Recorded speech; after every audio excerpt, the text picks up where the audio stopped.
The Bliss Business Podcast, the show about empathy, connection, and consciousness in business. Today's episode is brought to you by Zero Company, your paid search, social media, and programmatic ad experts. Welcome back to the show, everyone. I'm Stephen Zakash here with my co-host, Tulio Saragusa, and our special guest, who we'll introduce in a moment. So research from McKinsey shows that organizations in the top quartile for diversity are significantly more likely to outperform their peers on profitability. They're creating inclusive environments.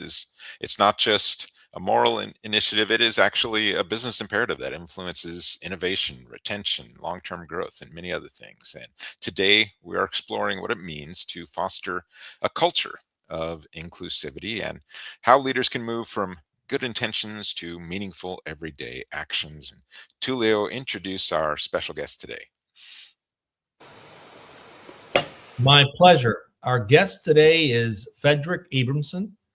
He's a multidisciplinary problem solver whose career spans science, technology, business, and law.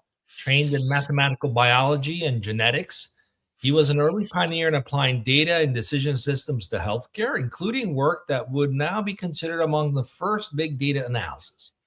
Before entering the legal profession, he built experience across academia, government, and entrepreneurship, later earning his law degree with honors and being admitted to multiple bars, including the U.S. Supreme Court. Today, Fredric advises businesses on contracts and intellectual property, teaches biotechnology and business at Johns Hopkins, and is known for helping leaders make smarter decisions by aligning legal strategy with real business goals. Fredric, welcome to the Bliss Business Podcast. It's great to have you. Thank you, guys. I appreciate the opportunity to share thoughts, and I'm honored that you're including me in this terrific podcast activity. Well, and inclusion is our topic today. So, Fredric, inclusivity, it's a word that we hear frequently, but it can mean different things depending on the organization. How do you kind of define that in a way that, maybe leaders can actually pull out and practice in their business? That's a great question. And I think of it as going beyond the superficial of race, sex, national origin, and things like that. And I would draw on my experience in teaching and business and other things where I learned that in any group that you have, you can create a sense of belonging. Because if people feel they belong, then you're creating a culture of inclusivity. Does that make sense? Yeah, it does make sense. And it's something too that's kind of interesting in our business and on the marketing side is you can chase trying to get transactions and get people to pay things, or you can chase that kind of sense of belonging, that they want to belong to what you're about. And so I think there's so many ways that when we focus on belonging, it really is an important part of any sort of organization. It reminds Go ahead. Sorry. It reminds me of a conversation I used to have with one of my radicalpurpose.org co-founder, Matt Perez, who passed away recently. We used to talk about how when an employee joins an organization, most companies, they think about inclusivity on how to bring them into the fold.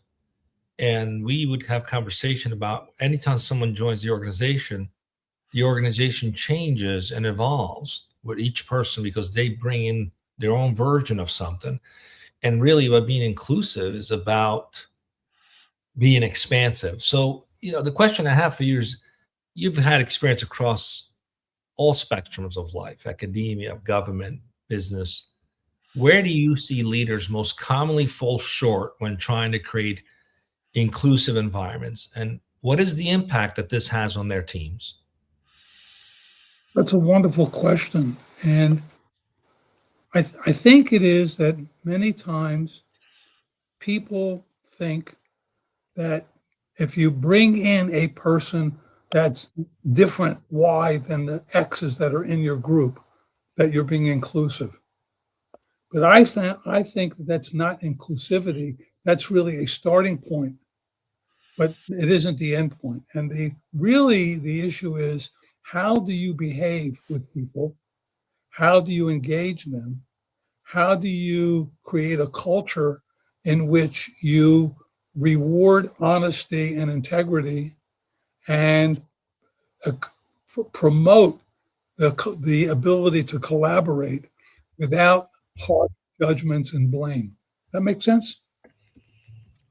And I will share as an experiential thing. This is part of what, as a teacher in higher education. So when you went to college, you went into a class for the first time and you sat down with 10, 15, 20 other people, many of whom you don't know, particularly for the big university. How does a teacher build a culture of inclusivity for that group? Mm. The way I did it was by engaging the students in conversations, interactive with me, but also with each other.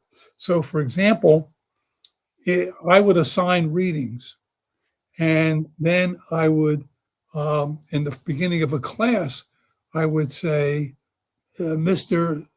Seguosa, is your last name Seguosa? Siragusa. Siragusa, okay. Close. Describe what you think this paper talks about, and you would tell me. And then, Miss Wilson, do you agree with his description? And then suddenly the students are aware it's not me telling them, it's them, they collaborating with each other to learn the material. Now, it's easy to say that's inclusivity, but here's the empirical find out of what happens. I have gotten feedback from the various universities I've taught at that 10, 15, or 20 years later, my class is the only course that they still use in their life. Because when they were part of a group of people learning in their own way, but sharing ideas. Yeah. And so sharing is a key for inclusivity. And not making harsh judgments is a key for inclusivity. Avoiding blame. There are more things. I'm just sharing kind of an overview, but it's a great topic to think about because we tend to catalog people into slots and then judge them based on that instead of bringing them together as collaborators.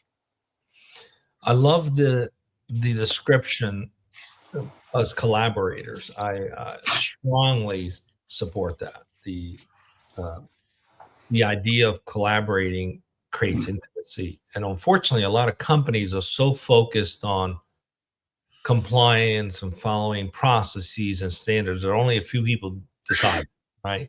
Yeah.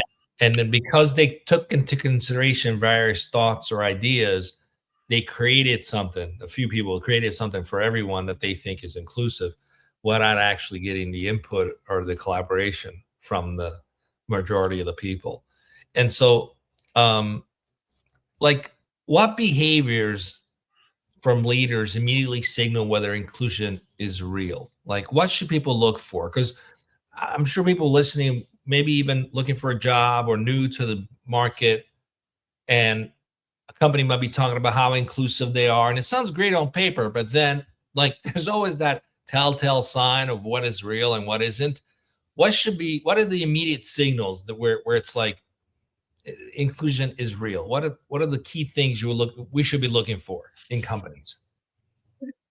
Well, it's a great question. I think in my mind, one of the keys is whether the person who you're targeting as the leader actually pays attention to, listens, and acknowledges what other people are saying so that the person saying it knows they've been heard. And I will share two things with you. One is a line from a famous song, The Sound of Silence, in which Simon and Garfunkel say people are hearing without listening, right? Mhm. The fact that you hear something doesn't say that you've listened, but listening means that I give you feedback on what I heard you say, which is the question you asked was, how does a person know that the leader is in fact wanting to be inclusive? Is that the question you asked? I was looking for what are the signs, what are the behaviors that these leaders portray that are the ones that are actually modeling true inclusivity. Some key behaviors that you could look for is like, it's not just words, they're actually living it. You mentioned some, the ability to listen, really, not for just how to answer, but listening to understand and relate, which is very different than just listening to speak back, right? So I'm curious, what other behaviors should we look for? Listening is matched with sharing the feedback. So if I acknowledge what I hear you say about understanding the distinction between simply listening and behaving inclusively, okay, then the next step is to restate what I hear, which is, how do people in fact understand who's just listening and who's behaving, right? And then if I have a question, I can ask you to clarify what you mean. And then I can say, I really enjoyed that. I really think it's a great question. And I'd say, where do we go from here? Notice what I'm doing is, if they give you feedback on what they hear and they ask you, did they get it right? It's not enough to tell you what I hear, but did I hear it the correct way? There's the beginning of a discussion that leads to inclusivity. Does that resonate? Absolutely. And I love what you're saying. Where do we go from here? Because you're including yourself in that equation instead of where do you go from here? That's not actually inclusive language. So you can tell even the way people talk is a telltale sign. And question that comes up now is what role do you think vulnerability plays for leaders in terms of being inclusive? Being vulnerable ties, in my mind, to understanding and accepting the vulnerability and the fact that there's a lack of perfection. And part of vulnerability is also admitting and confessing, if you will, when you screw up. Because when you screw up, you're pointing the finger at yourself saying, I made a mistake. And most people that I've worked with, if the leader acknowledges they made a mistake, they say, oh, the person's really with us, because typically a lot of people in the non-inclusive environment find a reason to blame somebody else. Mm. So for example, in my world, I say, I like to be reminded of things. The inclusive thing is I screwed up and I forgot to do it. The non-inclusive thing is, how come you didn't remind me? Right. Yeah. No, I think it changes like we always talk about, like, psychological safety of some kind of setting, and the vulnerability really is one of those keys to setting that tone, right? Right. Yeah, I always say the most vulnerable is the most powerful, because you're modeling to being human, and that creates intimacy. Ultimately, we're all striving for connection. Without intimacy, there's no connection. Right. And a good point that I'm processing and focusing on that is, in the organization, everyone knows everyone is not equal in the sense of the roles they fill in the organization. So like when I run my team meetings, clearly I'm the leader, CEO, but I'm listening to the group. I'm listening to what they say. I tell them what I'm hearing, and I summarize things in a way that they feel as if they know that they've been heard, so that their language becomes my language. That's a culture. So I've got a bunch of people who are experienced. Right now, we're pre-revenue. We don't have any investment yet, but I have a team of people who stay with me for over a year, and that's because I believe the model we have is everybody's thinking counts for something. Hmm. Nobody's thoughts are told that was really stupid.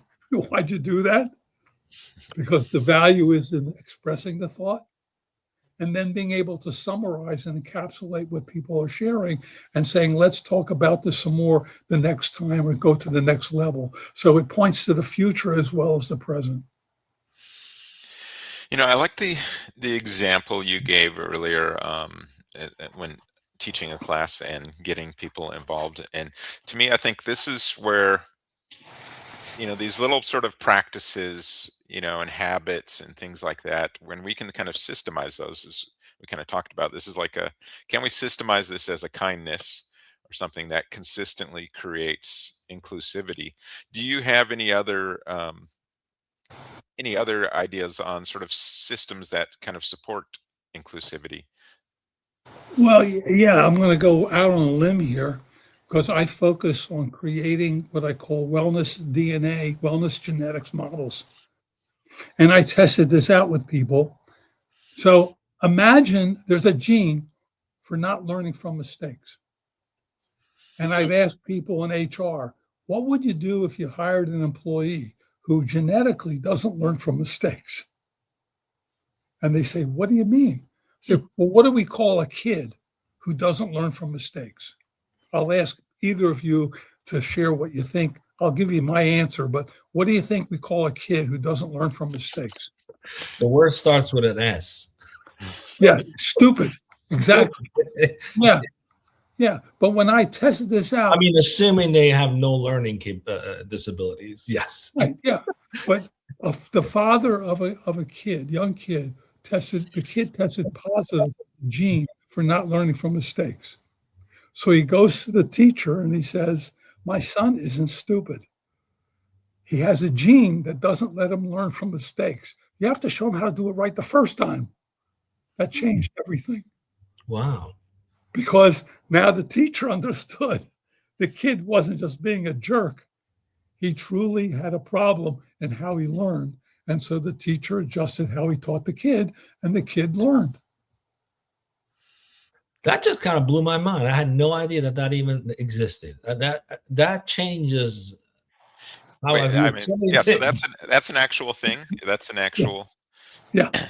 Wow. Yeah. There's a gene for being shy, and a woman executive tested positive for the gene, and she said, I go to meetings and no one comes to talk to me. And I said, okay, now do you know you're genetically shy? What do you do? So I go to meetings, I stand in the doorway and I greet them. Hello, Mary, I'm Susan. And everyone knows my name. And then they come talk to me. So her fix was very simple and elegant. So she didn't have to learn to be unshy. She learned how to engage someone so that they would want to engage with her.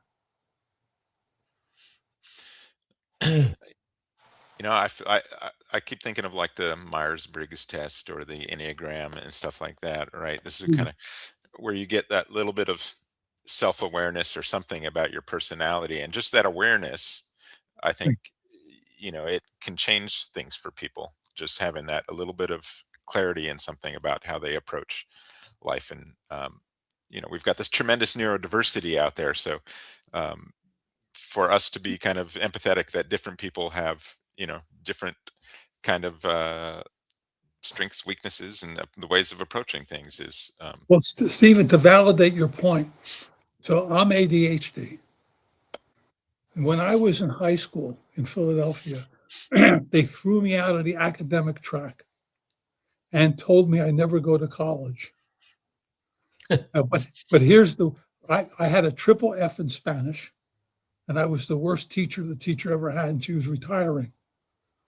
But they put me in commercials. So I learned typing, bookkeeping, and clerical practice. But because I was disruptive, they put me back in academics.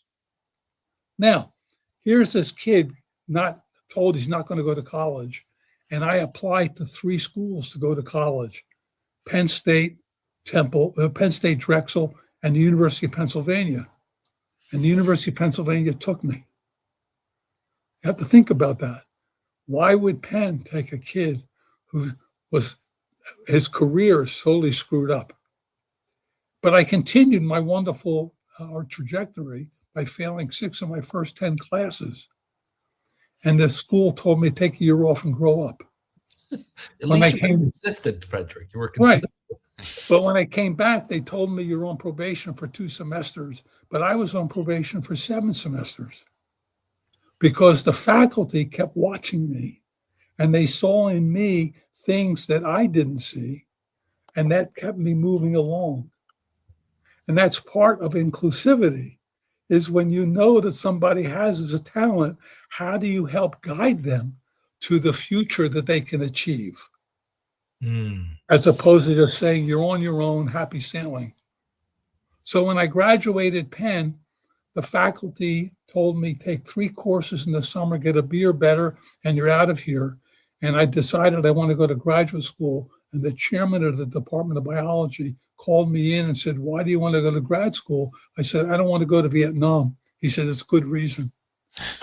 So I applied to 4 schools, Penn State, Maryland, Rochester, and Stanford. Rochester and Stanford took me. My undergraduate GPA is 1.65 out of 4. Why would top schools take somebody like that? Because the faculty saw in me things that they wanted to let the school know. So I was guided by the fact that other people saw things that moved me along. And that's part of inclusivity. You don't want people to be totally on their own. You want to be able to help empower them to make choices that move them to the next level. It may be a new job position. It may be taking a new role in the job you do. But you have to be able to see the talent in someone's ability and then encourage them to take that step, as opposed to just letting them alone. Yeah, maybe they'll do it, maybe they won't. That's not inclusivity. Inclusivity is saying, I see you have this ability. Have you thought about doing this? Everything you're talking about is not only good for leaders, it's like what makes a good parent. I mean, just you talked about believing in someone.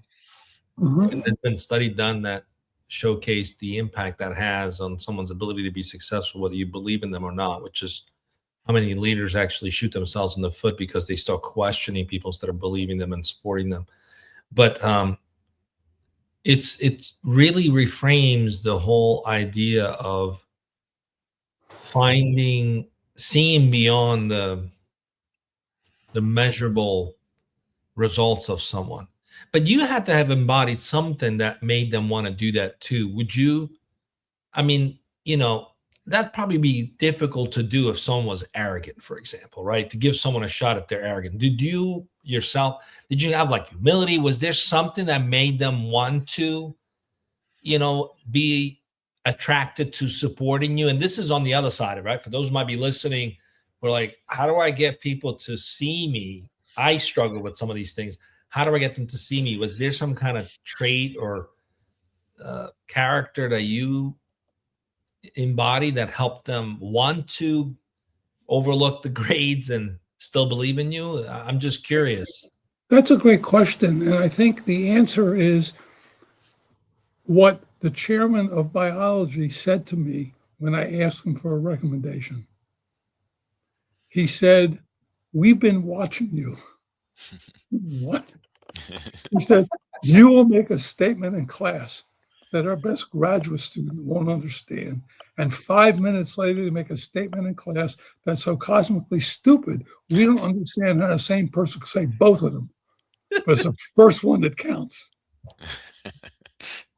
Well, Go ahead. I was just going to say, I think, back on inclusivity topic, it's that if we celebrate that neurodiversity of people, I mean, some people are just going to be absolutely brilliant at something, and including them in this process, even though they may not do things or say things the way you normally do, there is this brilliance there that helps with like back to companies, innovation and creativity and all these things, and problem solving, and it's just, I'm glad that society is now starting to really get a better handle on neurodiversity and kind of understanding that it's been, my daughter's neurodiverse, so and she's in college right now, so I'm your discussion on this, I'm definitely feeling, Fredric. Well, let me share. I played a lot of sports when I was young. I had a tryout with the Pittsburgh Pirates, and I was at the University of Michigan. We had 15 guys who played together for like 6 years. Now, we were obviously had an inclusive. We were a team. But here's the thing I will share with you. I was the pitcher in slow pitch softball. And if you were a center fielder and you screwed up, I was known to run off the mound out into center field with my hand like this, telling you that you screwed up, where the umpire would have to come get me to bring me back to the mound.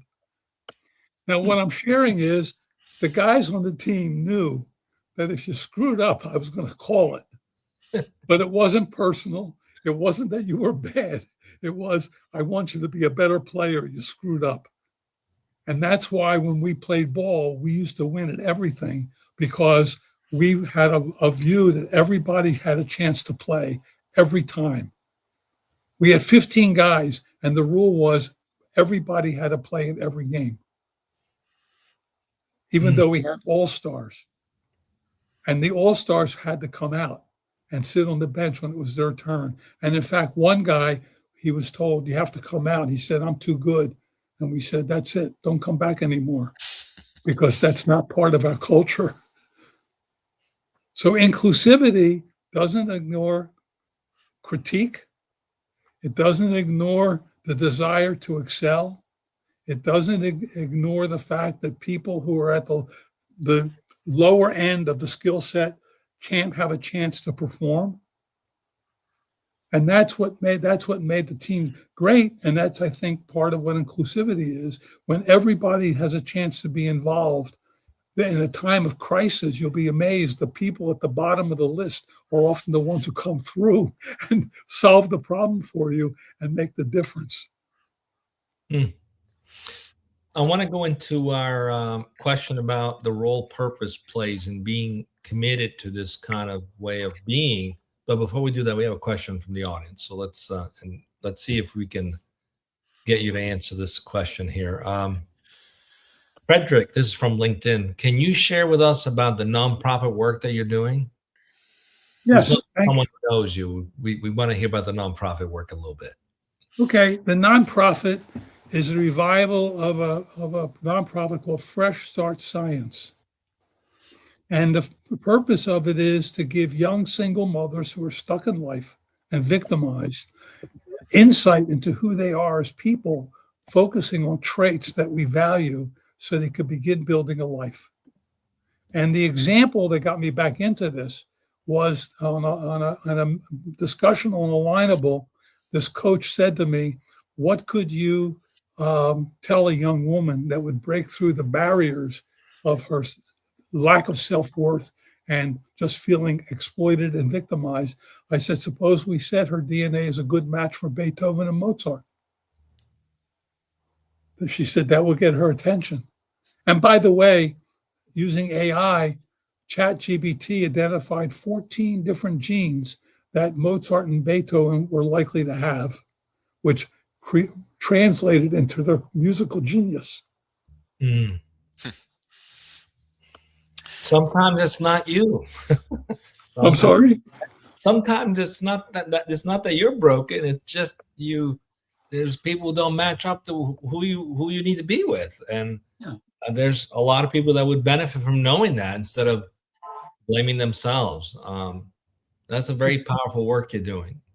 And I think the bottom line is that the inclusion is about empowering each person to identify themselves and feel part of something. Now let's shift a little bit about how can we infuse purpose and being inclusive at the same time, because purpose often becomes most visible, especially during a challenge, right? You might be focused on something, you're purposeful towards something, but then challenges come along and sometimes that gets challenged. As you step back from day-to-day operations, what purpose drives your commitment to inclusivity? Like, what's the bigger purpose for you that you've dedicated basically your life to this topic? What's the drive for you behind this? Well, one of them is that I love solving problems that can make a difference. But the other is that it's important, and I use this example. Sometimes you get onto a discussion, and people define purpose as winning, right? Mm. Mm. But I learned a lesson actually watching the Olympic skater Scott Hamilton like 30 years ago. He came off the ice and he was frowning. And the reporter said, "Scott, you're going to win the gold medal." And he said, "I didn't skate my best." And I went, that's it. Success is playing your best, regardless of the score. Yeah. Because if you lose, the other guy played better than you did. It is not winning, because winning is simply a momentary thing in time. So one of the things to build inclusion is to define success in terms of maximizing the effort put into an outcome to accomplish something. And if the outcome is good, you celebrate. And if it's not, you say, how can we adjust what we did to get a better outcome next time? Fredric, is that how you define success? Is Playing your best. playing your best? Playing your best. Yep. Because Yeah, don't be so performative or driven by optics. Like, I mean, you're also talking to self-integrity, be committed to it for yourself. yeah, It's about self-realization, not how you're going to be perceived or judged by someone external of you. And you know when you're giving your best and when you haven't, regardless of whether the metrics say that or not. So I love that. That's a great example. and I think that the executives who encourage performing at your best and then knowing the outcome will be often more positive than negative are the ones who create the inclusivity culture. It's true. You got to be patient for it, but it happens. And that's the problem. A lot of leaders don't have the patience to see how that comes to fruition. But when it does, it's quite magical to watch. Yeah. Any advice for, speaking about the topic of purpose, any advice for people out there who are unsure what their purpose is and are looking for, more meaning in what they do? Wow. That's a really powerful question, Stephen. How do you identify more purpose? I think it is, do you enjoy doing what you do, even if it's a mundane task? I have accomplished a lot of things because I was fortunate enough to be able to be in environments where I enjoyed the things I was doing, and I particularly loved the challenges. And like when you mentioned earlier that I did the work in analyzing pregnancies for my PhD, but what got me into that was that a faculty member in Michigan in population planning, Gunnar Yerstam, said to me, "Read all the papers on spontaneous abortion. Tell me what they say." So I read about 50 papers and I came back and said, "Gunnar, I've got good news and bad news." He said, "What's the good news?" Everybody said it's 25%. He said, "What's the bad news?" I said, "They're all full of shit. Their methodologies are terrible." He said, "Can you figure it out?" I said, "Yeah, if I got the data." So through a luck of a circumstance, I ended up with 360,000 pregnancy records from New York City. And then with the help of my faculty, I was able to develop new mathematics to analyze it, to discover the rate of pregnancy loss is 75%, not 25%. Mm. But I had encouragement from a faculty member. The other faculty saw it was really interesting. Someone be willing to take on a problem that other people hadn't solved. Were willing to wait until the data was available. And they participated and helped shaping my thinking in solving the problem. Because they were focused on let's make it happen so that there's a solution that makes sense. I think I was just fortunate to be in an environment where they said, this is part of who we are, and we want you to succeed in this using this outcome measurement, Stephen, of success. Yeah, well, and back to your point on the purpose too, I think that really is one of those things. When you're working without purpose, it's just a grind, and you feel that in day out. But then when you are in that environment where you feel that purpose, like you said, you have energy for things that could be even mundane to most people, because you see the bigger picture of what you're doing, and you're almost even obsessed, maybe because it relates to the meaning and the purpose that you find in the work, right? Yeah. And there's no easy way to discover your purpose. It's a trial and error thing. You go through things, you try things, you like some things, you don't like others. But if you tune into what you're feeling about something, you can begin to getting a sense of what your purpose is. Yeah, it really does discover you. And I love how you had leaders that modeled being curious and questioning the status quo rather than questioning your interpretation of what could have been. Well, you've got a bunch of authorities that have done these studies. So being open minded and curious is so key. And it really changes the trajectory of a person's life and career by Right. welcoming them and their ability to question something and then try a different model or a different approach. And then such innovation is born out of that. And I don't think most companies do that enough today. There's too much compliance going on, unfortunately. There is, because an innovation comes when you actually listen to somebody else and tell them what you hear, ask them if you got it right, and then maybe ask them a follow-on question to clarify something. That interactive dialogue is what begins to open the opportunity to see new things that you wouldn't see before.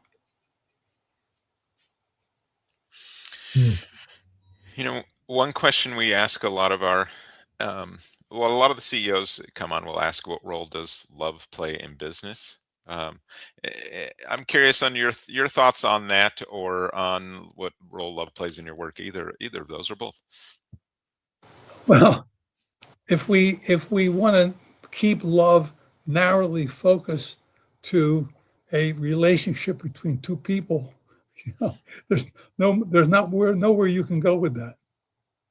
But love, I think, is a passion for something where you enjoy doing it because it's not a mere formality. And I go back to playing sports again, with the guys at Michigan.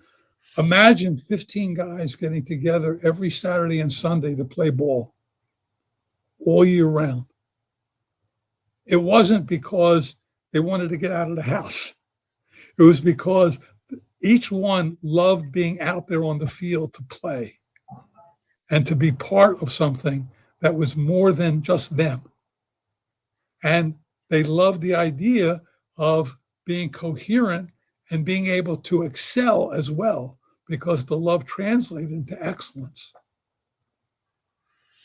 That makes sense? Yeah, I think we almost came full circle with the whole podcast, pulling everything together into the. Yeah, absolutely. So, Fredric, we try to give our listeners a little gift, something they can tag on to, something they can practice. Maybe this month, what would be maybe one thing that you would encourage leaders to become more inclusive, to build more inclusive cultures? What's a practical step they can take, like in the next month? What would be one of those things they should take immediately to go towards this goal, being more inclusive? Interesting question. I would share my acronym ARCAR, ARCAR, okay?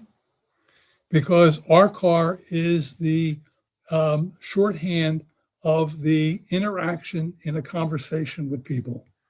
So the A is to acknowledge things like, I appreciate you asking that question, right? The R is restating.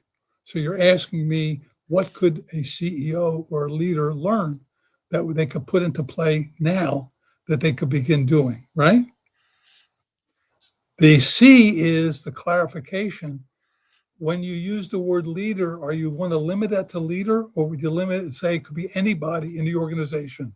That's a question for you. My version of a leader is anyone in the organization. who wants to step in? Because that's the C. You clarified. And then the next day is affirmation. I really appreciate you sharing that because it's a great question. And the R is resolution. If anyone has any wants to learn more about it, I actually wrote a little paper years ago on RCAR. And if you send me an email, I'll send you the paper and you could read it. ARCAR. Beautiful. That was going to be my next question. If people want to learn more about your work, where can they find you? Well, obviously LinkedIn is there, and but my email is F as in Frederick, D as in David, Abramson, ABRAMSON at goldenthreadtech.com. And so, and by the way, GoDaddy does do a lot of spam filtering. So if someone sends me an email and I don't answer, one is I could miss it because I get a lot of email, or two, GoDaddy could be spamming it. So It's nothing personal. no, it isn't. It isn't personal. No. If I get an email for asking me any question, I work hard to make sure I respond. But sometimes you just miss things in the flow or in the spam filters. It's just the way technology works. Here's a tip for those listening. If you want your emails not to land in spam, don't include links in your initial email. Don't include what? Links, URL links. Wow. Most surely a way to get dumped into the spam folder. Well, Fredric, great tip. Thank you. Fredric, thanks for joining us today. Loved hearing all your perspectives on this topic. And to our listeners, thank you for your questions. Thank you for joining us. And really think about, like Fredric brought up at the beginning of the show, that sense of belonging in your organization and how you can really help create that inclusive culture where everyone feels like they belong. And that'll wrap us up for this one. We'll see you next time on the Bliss Business Podcast. Thank you guys for having me. Appreciate it.